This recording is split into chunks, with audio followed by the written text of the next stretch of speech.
Assalamualaikum warahmatullahi wabarakatuh. Alhamdulillahirabbil alamin. Wa bihi nasta'inu ala umuri dunya waddin. La haula wala quwwata illa billahil aliyyil azim. Alhamdulillah, marilah kita bersyukur kepada Allah karena kita masih diberikan kekuatan, kesehatan, sehingga dapat menyaksikan video pembelajaran ini dengan baik. Begitu pula, marilah kita kirimkan salawat dan taslim atas junjungan kita kepada Rasulullah Sallallahu Alaihi Wasallam, Nabi yang senantiasa menjadi suri toladan bagi kita semua. Semoga apa yang disampaikan oleh Rasulullah dapat kita amalkan dalam kehidupan sehari-hari, insya Allah. Anak-anakku sekalian yang berbahagia, pada kesempatan kali ini Bapak akan menjelaskan tentang materi yang berjudul kurban dan akikah. Berbicara tentang kurban, tentu banyak keseharian kita melihat di masyarakat kita tentang bagaimana melakukan berkurban. Hampir setiap tahun di daerah kita melakukan kegiatan berkurban. Untuk itu anak-anakku sekalian, kita perlu memahami dengan jelas bahwa apa sih yang dimaksud dengan kurban dan apa sih itu akikah. Maka pada kesempatan ini saya akan menjelaskan, Bapak akan menjelaskan tentang kurban dan akikah. Kurban menurut bahasa berasal dari bahasa Arab yaitu qarabah, berarti dekat. Sedangkan menurut syariah, kurban berarti hewan yang disembelih dengan niat beribadah untuk mendekatkan diri kepada Allah Subhanahu wa taala sesuai dengan syarat-syarat dan ketentuannya. Jadi berbicara tentang kurban, maka salah satu tujuannya adalah bagaimana kita ingin mendekatkan diri kepada Allah Subhanahu wa taala. Jadi kalau kita berkurban, maka niat yang paling utama harus kita lakukan adalah niat untuk mendekatkan diri kepada Allah Subhanahu wa taala atas segala nikmat, atas segala rezeki yang diberikan kepada kita. Nah itu. Kemudian selanjutnya adalah bagaimana kita bisa berbagi kepada sesama, berbagi kepada masyarakat yang membutuhkan, bagaimana berbagi kepada masyarakat yang dianggap bahwa diberikan kesempatan untuk menerima daging hewan kurban ini. Nah, anak-anakku sekalian, selanjutnya kita akan menjelaskan tentang hukum kurban. Jadi hukum kurban itu adalah hukumnya sunnah. Berkurban merupakan ibadah yang disyariatkan bagi keluarga muslim yang mampu. Dalam Quran, Allah Subhanahu wa taala berfirman di dalam Quran surat Al-Kautsar ayat 1 sampai 2 yang artinya, sesungguhnya kami telah memberikan kepadamu nikmat yang banyak, maka dirikanlah salat karena Tuhanmu dan berkurbanlah.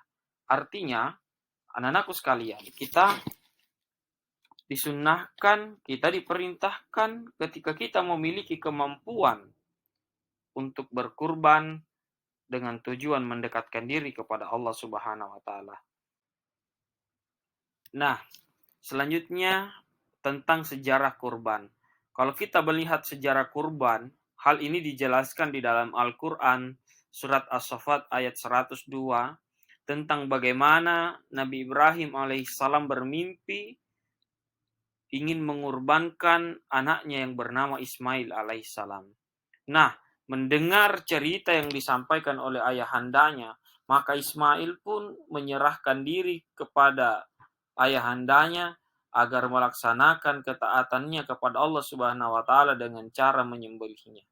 Namun berbicara tentang pelaksanaan penyembelihan hewan kurban ini, maka Nabi Ibrahim menyembelih anaknya namun digantikan oleh Allah Subhanahu wa taala. Jadi yang terpotong itu bukan nabi yang disembelih itu bukan Nabi Ismail, tetapi digantikan dengan yang lain. Nah, selanjutnya kita masuk kepada waktu yang ditetapkan bagaimana orang menyembelih hewan kurban. Jadi menyembelih hewan kurban itu memiliki waktu-waktu tertentu. Ya.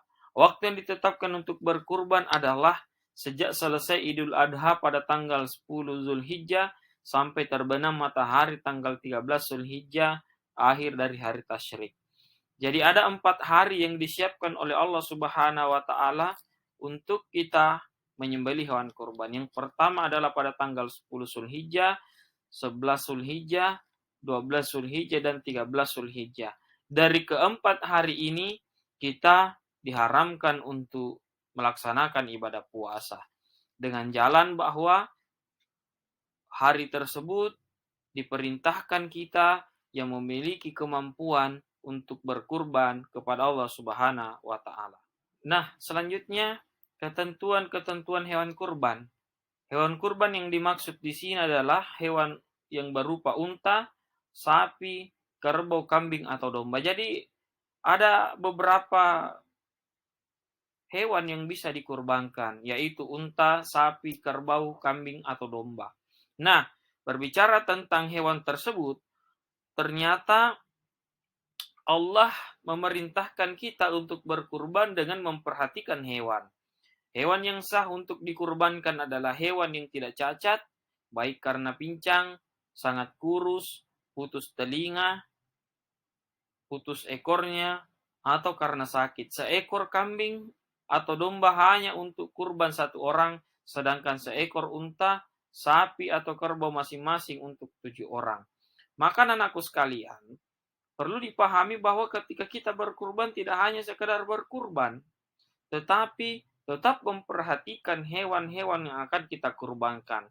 Kenapa? Karena ini akan berpengaruh dari syariat yang dijalankan oleh Allah Subhanahu wa taala. Jadi pemanfaatan hewan kurban ini dibagi menjadi 3.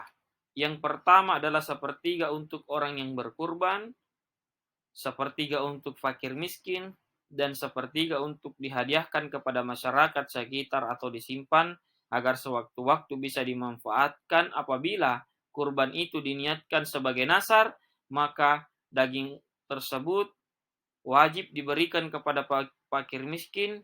Orang yang berkurban tidak boleh mengambil sedikit pun. Maka anak-anakku sekalian, kalau kita bernazar untuk melakukan kurban, maka kita tidak diperbolehkan untuk memakan daging tersebut. Bahkan diharamkan. Kenapa? Karena itu diwajibkan untuk dibagikan kepada masyarakat. Maka anak-anakku sekalian, sangat penting untuk kita pahami bahwa kalau kita berkurban, harus dilakukan keikhlasan hati kita dengan baik sesuai dengan tuntunan ajaran agama Islam. Jadi anak-anakku sekalian, setelah tadi dijelaskan tentang kurban, maka selanjutnya Bapak akan menjelaskan tentang akikah.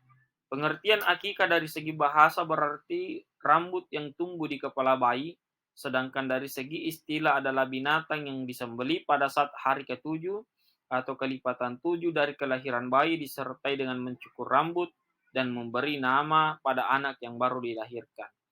Jadi anak-anakku sekalian, di dalam proses akikah itu dilakukan di 7 hari atau kelipatan 7, boleh 14, boleh 21 dan seterusnya sesuai dengan kesempatan dan kemampuan dari orang tua si bayi tersebut. Jadi pada saat melakukan akikah diberikan nama-nama yang baik, nama-nama yang berupa doa, nama-nama yang menjadi semangat anak kita ketika melaksanakan aktivitasnya nanti. Selanjutnya hukum akikah. Akikah hukumnya sunnah bagi orang tua atau orang yang mempunyai kewajiban menanggung nafkah hidup si anak. Di dalam hadis Rasulullah dijelaskan bahwa setiap anak tergadai dengan akikahnya yang disembelih baginya pada hari ke-7 dan dicukur rambutnya dan diberi nama. Hadis riwayat Imam Ahmad dan imam yang 4. Nah, awal mula disyariatkannya akikah itu adalah bagaimana disyariatkan akikah lebih merupakan perwujudan dari rasa syukur akan kehadiran seorang anak. Sejauh ini ditelusuri bahwa pertama dilaksanakan akikah adalah 2 orang saudara kembar, cucu Rasulullah Shallallahu Alaihi Wasallam dari perkawinan antara Fatimah dengan Ali bin Abi Thalib yang bernama Hasan dan Hussein. Peristiwa ini terekam dalam hadis yang bermakna dari Ibnu Abbas radhiyallahu an. Sesungguhnya Rasulullah Shallallahu alaihi wasallam berakikah untuk Hasan dan Husain masing-masing seekor kambing kibas. Artinya, salah satu bentuk kesyukuran kita adalah memberikan akikah kepada anak kita. Jadi, anak-anakku sekalian, perlu dipahami bahwa salah satu tujuan dari akikah itu adalah sebagai ungkapan rasa syukur seorang tua atas kelahiran bayi yang diidam-idamkannya. Selanjutnya, anak-anakku sekalian, jenis dan syarat hewan akikah. Akikah untuk anak laki-laki 2 ekor dan untuk anak perempuan 1 ekor. Adapun binatang yang dipotong untuk akikah, syarat dan ketentuannya sama seperti dengan binatang yang dipotong untuk kurban, yaitu tidak boleh dalam keadaan yang cacat. Kalau pada daging kurban disunahkan menyedekahkan sebelum dimasak, sedangkan daging akikah sesudah dimasak. Di dalam hadis Rasulullah dijelaskan bahwa Rasulullah Shallallahu alaihi wasallam memerintahkan orang-orang agar menyembelih akikah untuk anak laki-laki 2 ekor kambing yang umurnya sama dan untuk anak perempuan 1 ekor kambing. Artinya anakku sekalian, bahwa setiap anak, baik itu laki-laki dan perempuan, disunahkan untuk menyembelih hewan, menyembelih kambing. Ya, jadi ketentuannya 2 untuk anak laki-laki dan 1 untuk anak perempuan. Ya, waktu penyembelihan akikah dilakukan pada hari ke-7 dari hari kelahiran anak. Jika hari ke-7 telah berlalu, maka hendaklah menyembelih pada hari ke-14. Jika hari ke-14 telah berlalu, maka hendaklah pada hari ke-21. Hal ini sebagaimana dijelaskan di dalam hadis Rasulullah Shallallahu alaihi wasallam yang maknanya akikah disembelih pada hari ke-7, ke-14 dan ke-21. Nah, selanjutnya hikmah akikah. Ada beberapa hikmah akikah. Yang pertama adalah merupakan wujud rasa syukur kepada Allah Subhanahu wa taala atas segala rahmat dan karunia yang telah dilimpahkan kepada dirinya. Yang kedua, menambah rasa cinta kepada orang tua karena merasa anak telah diperhatikan dan disyukuri kehadirannya di dunia ini, dan bagi orang tua merupakan bukti keimanannya kepada Allah Subhanahu wa taala. Dan yang ketiga adalah mewujudkan hubungan yang baik dengan tetangga dan sanak saudara yang ikut merasakan kegembiraan dengan lahirnya seorang anak karena mendapat bagian dari akikah tersebut.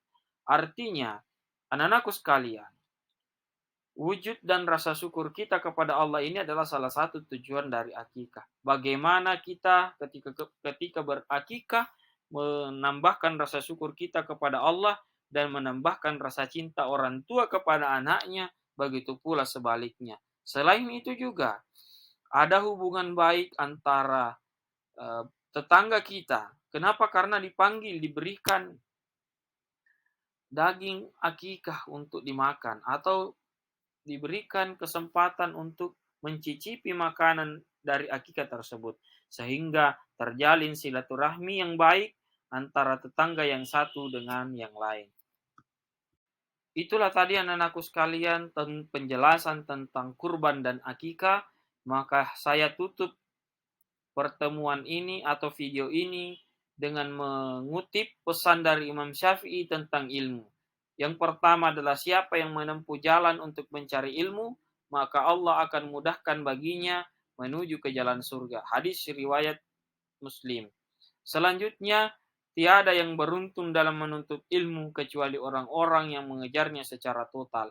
Maka dari itu anak-anakku sekalian, di dalam hadis di atas, di dalam pesan Imam Syafi'i sangat terkandung jelas bahwa dalam menuntut ilmu kita melaksanakan secara total, melaksanakan dengan baik agar kita mendapatkan kebaikan-kebaikan di dalam menuntut ilmu.